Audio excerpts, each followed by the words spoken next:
नमस्कार किसान भाइयों, आप सभी का बहुत स्वागत है कृषि दर्शन के आज के अंक में। किसान भाइयों, इन दिनों पूरे प्रदेश में जोरदार बारिश का दौर जारी है, नदी नाले उफान पर हैं और मित्रों, यही वो वक्त होता है जब हम प्रकृति की इस नेमत यानी वर्षा जल को संरक्षित कर सकें, संग्रहित कर सकें और इसके जरिए हम अपने जल स्रोतों को रिचार्ज कर सकें।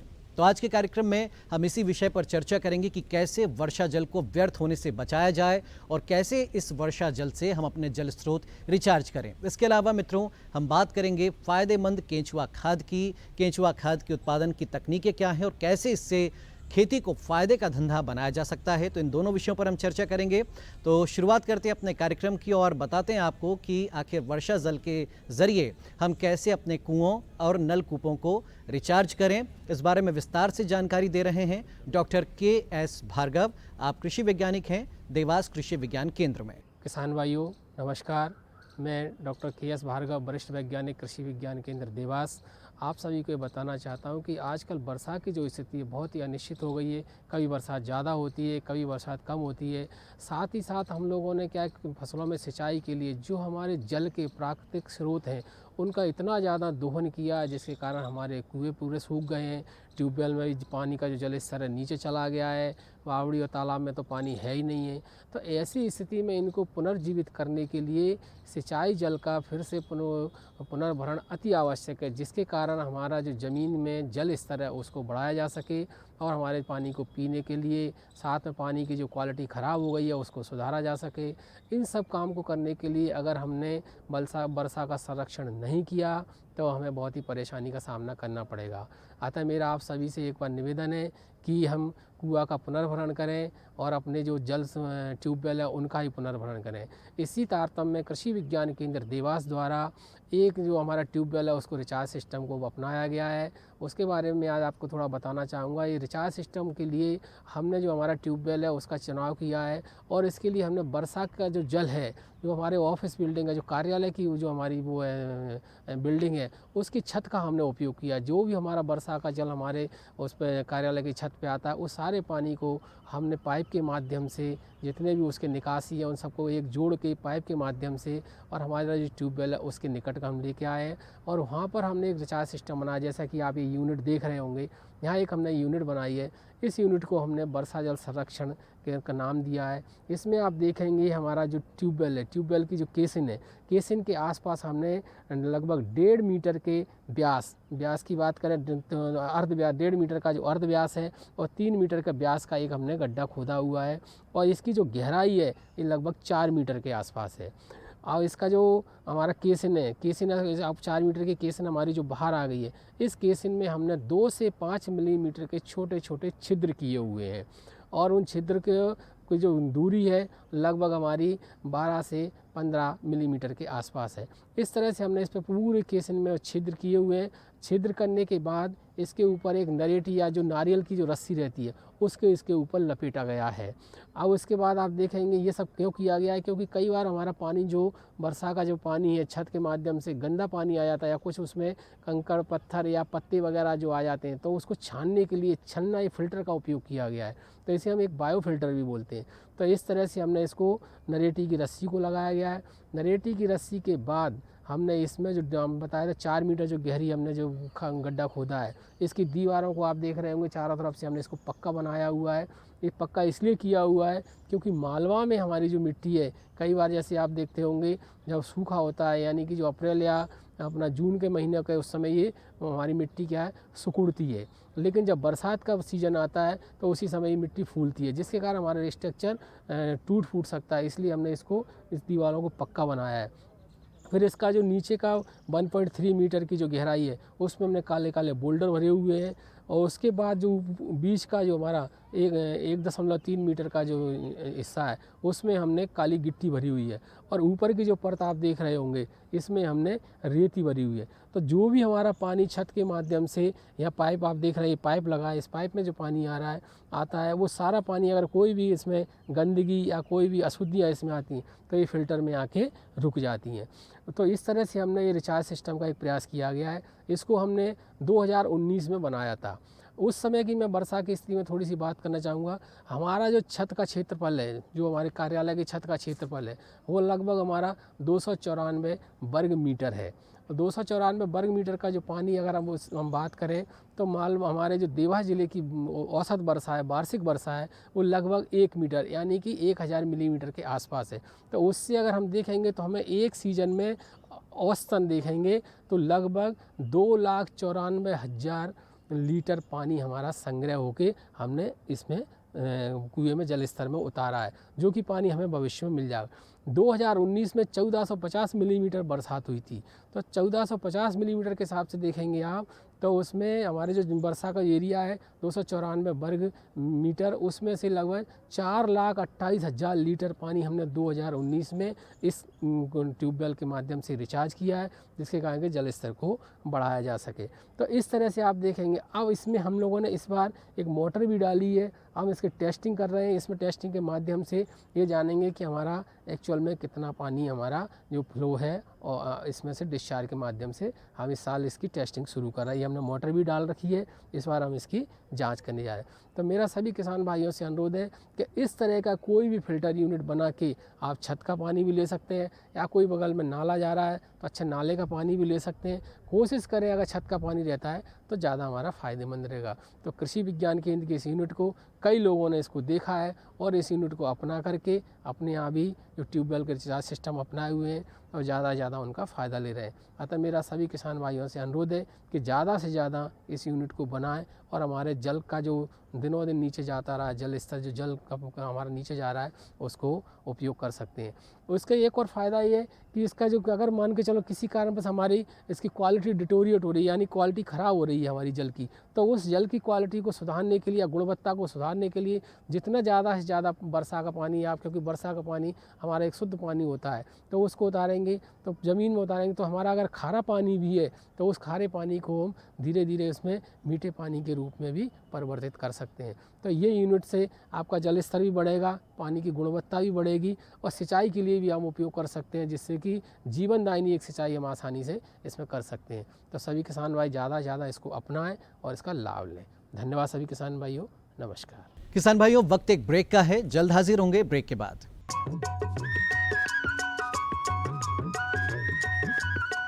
अरे भाई, सुना नहीं क्या? केसीसी ने किसानों का जिंदगी बदल दिया है। देश के छोटे किसान 1,60,000 रुपये तक का कर्ज बिना किसी गारंटी को ले पाएंगे। ब्याज खोरों से भी पीछा छुटा। मैं तो जैविक खेती का पूरा सामान मंगा लिया, केसीसी का भी कोई दबाव नहीं है। ब्याज चुकाने के लिए पूरा 1 साल मिलता है। समय पर भुगतान करने पर केवल 4% के सालाना ब्याज पे लोन मिल गया मुझे। अपना आधार कार्ड, लेटेस्ट फोटो और जमीन के कागजात लेके अप्लाई करो बस। और नामांकन भरने के लिए जेब भी ढीली नहीं करनी पड़ी।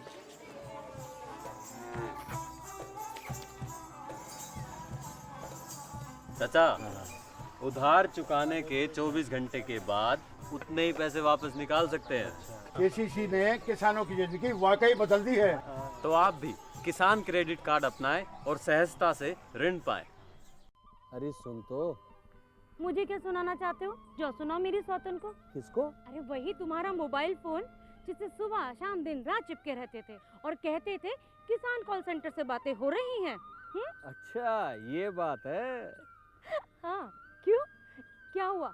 अब बात नहीं होती क्या? अब तो झट से बात हो जाती है। संबंधी समस्याओं का अपनी भाषा में तुरंत हल पाने के लिए पूरे भारत में किसी भी फोन से हेल्पलाइन नंबर पर संपर्क करें। किसानों का दोस्त किसान कॉल सेंटर।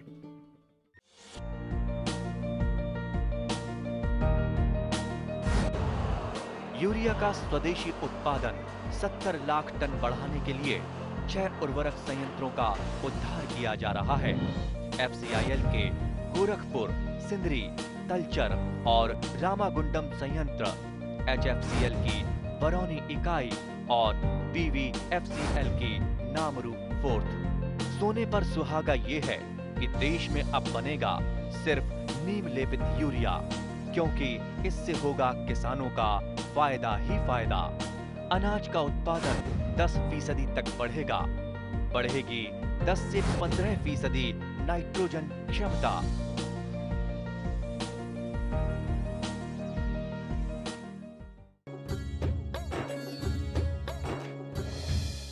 किसान भाइयों, ब्रेक के बाद आपका स्वागत है और चलिए बात हम करते हैं केंचुआ खाद की। मित्रों, रासायनिक खाद और उर्वरक के इस्तेमाल से हमारी खेती की जो उत्पादन लागत है वो बढ़ते जा रही है, उत्पादन घटते जा रहा है। इसके अलावा पर्यावरण को काफ़ी नुकसान पहुंच रहा है और ऐसे में रासायनिक उर्वरक और खाद के प्रयोग से हमारा काफ़ी नुकसान होता है। इसे कम करने के लिए हमें केंचुआ खाद का इस्तेमाल करना चाहिए, जिससे हमारी जो फसल की गुणवत्ता है वो बढ़ती है। इसके अलावा पर्यावरण सुरक्षित होता है और हमारी उत्पादन लागत भी कम होती है। तो केंचुआ खाद की उत्पादन तकनीकें क्या हैं, इससे कौन कौन से फ़ायदे हैं और कैसे किसान भाई केंचुआ खाद के ज़रिए इसका व्यावसायिक इस्तेमाल भी कर सकते हैं, इस बारे में विस्तार से जानकारी दे रही हैं डॉक्टर सविता कुमारी। आप कृषि वैज्ञानिक हैं देवास कृषि विज्ञान केंद्र में। सभी किसान भाइयों को मेरा नमस्कार। किसान भाइयों, आज हम केंचुआ खाद पे बात करेंगे। ये हम यहाँ पे कृषि विज्ञान केंद्र देवास में हैं। मैं डॉक्टर सविता कुमारी। क्योंकि केंचुआ खाद उत्पादन एक बहुत ही महत्वपूर्ण हमारे किसानों के लिए, हमारी खेती के लिए एक विकल्प है। क्योंकि अगर हम देखें, हमारे जो भारत देश है, हमारा देश की 60% आबादी कृषि पर आधारित है और जहाँ दिन प्रतिदिन जो रासायनिक उर्वरक हैं उनकी कीमत बढ़ती जा रही है, तो क्यों ना हमारे जो किसान भाई हैं उसके लिए आत्मनिर्भर बने और आत्मनिर्भर बनने के लिए कि हम रासायनिक उर्वरकों पर ही निर्भर न रहकर कुछ जो हमारे देशी खाद हैं, जो हमारी धरोहर है, उस पर ध्यान दें, जिसमें वर्मी कंपोस्ट बहुत ही अच्छा विकल्प है। तो मैं सबसे पहले आपको बताऊंगी कि वर्मी कंपोस्ट क्या है। वर्मी कंपोस्ट में, क्योंकि वर्मी कंपोस्ट क्या है कि जो विभिन्न प्रकार का कार्बनिक पदार्थ होते हैं उसे हम अर्थवर्म के द्वारा सड़ाते हैं और सड़ाने के पश्चात जो उनके मल द्वारा, जो अपशिष्ट द्वारा हमारी खाद तैयार होती है, उसे हम वर्मी कंपोस्ट कहते हैं।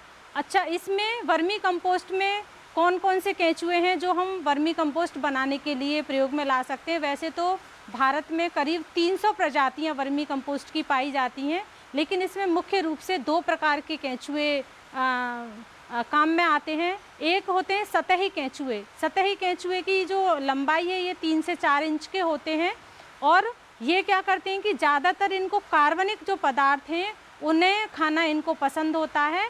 तो जो हम वर्मी कंपोस्ट के रूप में हम गोबर को सड़ाने के लिए और जो कचरा है उसको सड़ाने के लिए प्रयोग में लाते हैं, जिन्हें हम सतही केंचुए बोलते हैं। दूसरे केंचुए होते हैं जो कि सुरंग बना के काम करते हैं और इनकी जो लंबाई है 8 से 10 इंच होती है और ये 9 से 10 फीट की गहराई तक मिट्टी में चले जाते हैं और ये मुख्य रूप से हमारे मिट्टी में पाए जाने वाले केंचुए हैं जो मिट्टी खाते हैं मुख्य रूप से। तो ये हमारे केंचुए हैं और यहाँ जो हम अपना वर्मी कंपोस्ट यूनिट में खड़े हैं, जो हम केंचुआ खाद यहाँ तैयार कर रहे हैं, इसमें हम आइसिनिया फेटिडा केंचुआ इस्तेमाल में ला रहे हैं। क्योंकि मुख्यतः ये जो हमारी गाय है, गाय के जो गोबर है उसको ये खाना पसंद करते हैं और ये जो हमारी केंचुआ खाद उत्पादन इकाई है इसमें हम सोयाबीन का बगदा, चने का बगदा और गेहूं का भूसा और गाय का गोबर प्रयोग में लाते हैं। तो इसके लिए ये हमारे यहाँ के वातावरण के अनुसार जो आइसिनिया फेटिडा है अच्छा कार्य करता है खाद बनाने में। उसके बाद बात आती है कि जो केंचुए खाद है उसका लाभ क्या है। तो सबसे पहला लाभ, जैसे कि मैंने अभी पहले ही बताया कि हमारे जो किसान हैं अगर उनको आत्मनिर्भर बनना है तो देशी खादों की तरफ जाना होगा। क्योंकि देशी खाद क्या करती हैं कि हमारे खेत की मिट्टी में कार्बनिक अंश को ये बढ़ाते हैं और कार्बनिक अंश जब खेत में होगा तो हमारी जो खेत की मिट्टी है वो भुरभुरी होगी, हमारी जो मिट्टी में हवा का आवागमन अच्छा होगा, मिट्टी की जल धारण क्षमता अच्छी होगी और उसके साथ साथ जो विभिन्न प्रकार के उर्वरक हम खेत में प्रयोग कर रहे हैं, चाहे वो हम नाइट्रोजन के रूप में कर रहे हैं, फास्फोरस के रूप में कर रहे हैं, तो ये जो भी रासायनिक उर्वरक हैं ये जो केंचुए की खाद है उसकी उपयोग क्षमता को बढ़ाती है। क्योंकि जो केंचुए की खाद है इसमें बहुत प्रकार के हार्मोन्स होते हैं, एंजाइम्स होते हैं जो क्या करते हैं कि जो हमारे रासायनिक उर्वरक हैं उनकी उपयोग क्षमता को बढ़ाते हैं, या हम इसको कहें कि उनको घुलनशील बना के प्रदाय अवस्था में प्रदान करते हैं और इससे हमारी जो खेत की जो मिट्टी है उसकी उपजाऊ क्षमता बढ़ती है, उसमें उत्पादन में वृद्धि होती है और इसके साथ साथ जो हमारी मिट्टी है उसको हम टिकाऊ खेती कह सकते हैं। क्योंकि हमारा जो खेत है वो बंजरता की तरफ नहीं जाता है, हम अपनी जो खेत है उसकी मिट्टी को उपजाऊ मिट्टी बना के रख सकते हैं केंचुए की खाद की मदद से।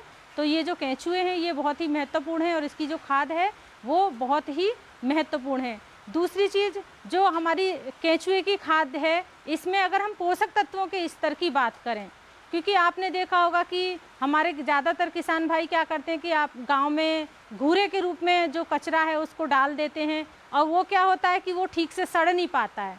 अगर तेज़ बारिश आएगी तो उसकी उपयोगी तत्व बारिश से बह के निकल जाते हैं, तेज़ धूप पड़ेगी तो उसकी जो उपयोगिता है तेज़ धूप से नष्ट हो जाती है। तो ऐसी कंडीशन में जो गोबर है उसमें प्रॉपर नमी भी नहीं रखी जाती है, तो उसमें वो ठीक से सड़ नहीं पाता है, जिसके कारण जब हम उस सड़ी गोबर की खाद को जो अध सड़ी है खेत में ले जाते हैं तो विभिन्न प्रकार की समस्याएं उत्पन्न होती हैं। जबकि जो केंचुआ की खाद है, क्योंकि वो केंचुआ खा के अपशिष्ट के रूप में उसको निकालता है, तो ये पूरी तरह से सड़ जाता है। इसमें जो दूसरी फसल के बीज हैं, खरपतवार के बीज हैं, वो नहीं रहते हैं और पोषक तत्वों का स्तर भी इसमें निस्संदेह ज़्यादा होता है। दूसरा, अगर हम इसमें नाइट्रोजन की बात करें तो वर्मी कंपोस्ट में 2.5 से 3% तक नाइट्रोजन पाया जाता है, और अगर हम फास्फोरस की बात करते हैं तो वो भी 0.5 से 2.5% तक इसमें फास्फोरस रहता है। उसी प्रकार से 2 से 2.5% तक इसमें पोटास की मात्रा रहती है। उसके साथ साथ इसमें जिंक,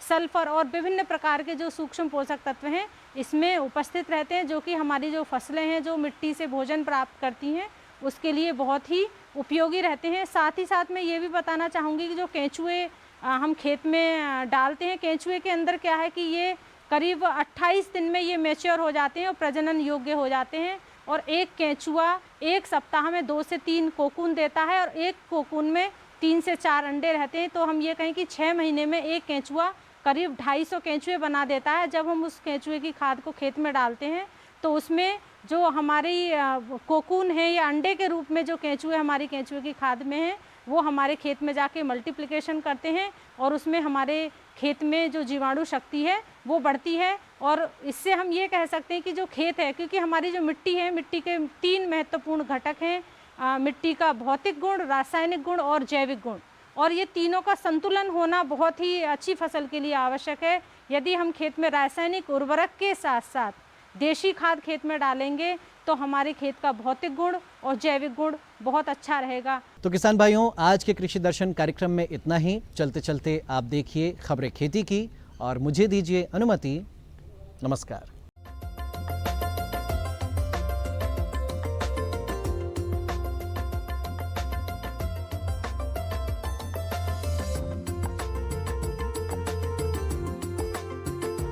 नमस्कार किसान भाइयों, खबरें खेती में आपका स्वागत है। आज के प्रमुख समाचार। किसानों को 4% ब्याज अनुदान, 116 लाख हेक्टेयर में खरीफ बुआई, उन्नत कृषकों से आवेदन आमंत्रित, पैराविल्ट से कपास की सुरक्षा, करौंदे का संतुलित पोषण। अब समाचार विस्तार से। किसानों को 4% ब्याज अनुदान। राष्ट्रीय पशुधन मिशन ने भोजन एवं चारे के विकास सहित ग्रामीण इलाकों में मुर्गी, भेड़, बकरी और सुअर पालन के क्षेत्र में उद्यमिता विकास एवं नस्ल सुधार पर गहराई से ध्यान देने का इरादा जताया है। डेयरी गतिविधियों में संलग्न डेयरी सहकारी समितियों और किसान उत्पादन संगठनों को उनकी कार्यशील पूंजी संबंधी जरूरतों को पूरा करने के लिए 4% का ब्याज अनुदान प्रदान किया जाएगा। ग्रामीण इलाकों में मुर्गी पालन से जुड़ी उद्यमिता से 1.5 लाख किसानों को प्रत्यक्ष रोजगार मिलेगा और भेड़ बकरियों एवं मुर्गी पालन के विकास से 2 लाख किसान सीधे लाभान्वित होंगे।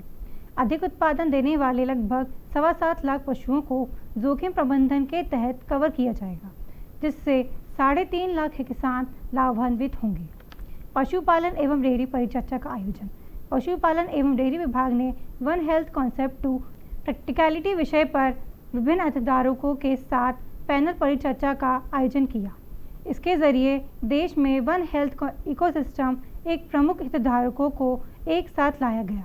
पशुपालन एवं डेयरी विभाग के सचिव अतुल चतुर्वेदी ने कहा कि वन हेल्थ एक ऐसा दृष्टिकोण है जो मानता है कि पशु स्वास्थ्य मानव स्वास्थ्य और पर्यावरण का अटूट संबंध है।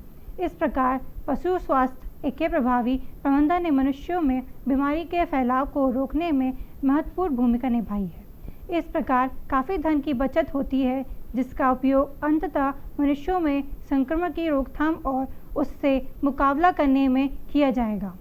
वन हेल्थ सपोर्ट यूनिट की स्थापना के जरिए वन हेल्थ ढांचे को प्रभावी तौर पर लागू करने के लिए पशुपालन एवं डेयरी विभाग की पहल से राष्ट्रीय स्तर पर पशु स्वास्थ्य को बेहतर ढंग से प्रबंधित करने और बीमारियों को कम करने के लिए व्यवस्थागत क्षमता मजबूत होगी। 116 लाख हेक्टेयर में खरीफ बुआई। प्रदेश में मानसून के मेहरबान होते ही खरीफ फसलों की बुआई ने जोर पकड़ लिया है। अभी तक 116 लाख हेक्टेयर में खरीफ फसलें बोई जा चुकी हैं। गत वर्ष समान अवधि में 124 लाख हेक्टेयर में बुआई हुई थी। चालू खरीफ सीजन में 149 लाख हेक्टेयर में खरीफ फसलें बोने का कार्यक्रम रखा गया है। निर्धारित लक्ष्य की अभी तक 78% बुआई हो चुकी है। गत वर्ष की तुलना में समान अवधि में खरीफ बुआई 80% हुई है। जुलाई महीने में मानसून के रूठ जाने से खरीफ बुआई पर विपरीत असर पड़ा। 20 जुलाई के पश्चात मानसूनी बारिश शुरू होने से खरीफ बुआई में किसान भाई शीघ्रता से जुट गए। कृषि संचालनालय से प्राप्त जानकारी अनुसार सबसे अधिक 50 लाख हेक्टेयर में सोयाबीन बोया गया है, जो पिछले साल की अपेक्षा 7 लाख हेक्टेयर कम है। धान की रोपाई किसान तेजी से कर रहे हैं। अभी तक 20 लाख हेक्टेयर में धान लगाया गया है। चालू खरीफ में सीजन में 34 लाख हेक्टेयर में धान बुआई का लक्ष्य रखा गया है। कपास की बुआई 6 लाख हेक्टेयर में हुई है। खरीफ की अन्य फसलों में बाजरा 1.21 लाख हेक्टेयर में बोया गया है। 15 लाख हेक्टेयर में मक्का बोया गया है। बाजरा की बुआई इस साल किसानों ने काफ़ी कम की है। अभी तक मात्र 50,000 हेक्टेयर में बाजरा बोया गया है, जबकि पिछले साल इस समय तक 2 लाख हेक्टेयर में बाजरा की बुआई हुई थी। तुअर की बुआई 3,61,000 हेक्टेयर में हुई है। अभी तक 13 लाख हेक्टेयर में उड़द बोया गया है। मूंग की बुआई 1,37,000 हेक्टेयर में हुई है। अभी तक 3 लाख हेक्टेयर में मूंगफली की बोनी हुई है। उन्नत कृषकों से आवेदन आमंत्रित। किसानों को प्रोत्साहित करने के उद्देश्य से 2020-21 में कृषि की उन्नत तकनीक अपनाकर अधिक उत्पादन प्राप्त कर अपनी आय बढ़ाने वाले किसानों और किसानों के समूह को पुरस्कृत करने का फैसला किया गया है। शासन के निर्देश अनुसार कृषि उद्यानिकी, पशुपालन, मत्स्य पालन, कृषि अभियांत्रिकी किसानों को जिला स्तर पर 25,000 रुपये और विकासखंड स्तर पर 10,000 तथा उन्नत तकनीक से कृषि करने वाले पंजीकृत कृषक समूहों को 20,000 रुपये के पुरस्कार आत्मा योजना अंतर्गत दिया जाना है। इसके लिए विभाग द्वारा निर्धारित प्रविष्टि में आवेदन जिले के अनुसार और समूहों से 31 अगस्त 2021 तक आमंत्रित किए जाते हैं। कृषि श्रेणी हेतु आवेदन संबंधित विकास खंड के वरिष्ठ कृषि विकास अधिकारी से प्राप्त कर सकते हैं। इसी प्रकार अन्य कृषक संबंधित विभागों से सत्यापन पश्चात 31 अगस्त तक जमा कर सकते हैं। पैराविल्ट से कपास की सुरक्षा।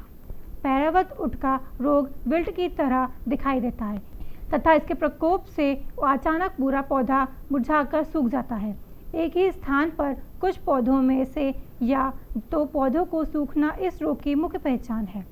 पैराविल्ट या नया उटका की रोकथाम हेतु लक्षण दिखने के 24 से 48 घंटे के अंदर 10 ppm कोबाल्ट क्लोराइड का छिड़काव तथा 25 gram copper oxychloride DA 200 gram urea प्रति 10 लीटर पानी के साथ पौधों के जड़ क्षेत्र को गीला करें।